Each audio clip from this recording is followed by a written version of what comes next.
কে কার বাবা, কে কার সন্তান, এটা টেস্ট করলে প্রমাণ পাওয়া যায়।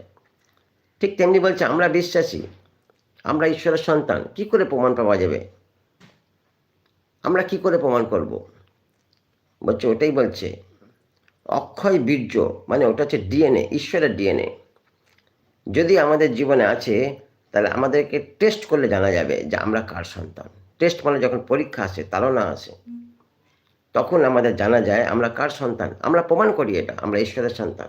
আমরা ভয় পাই না, আমরা দুর্বল হই না, আমরা পড়ে যাই না, আমরা অবিশ্বাসী হই না, আমরা অস্বীকার করি না।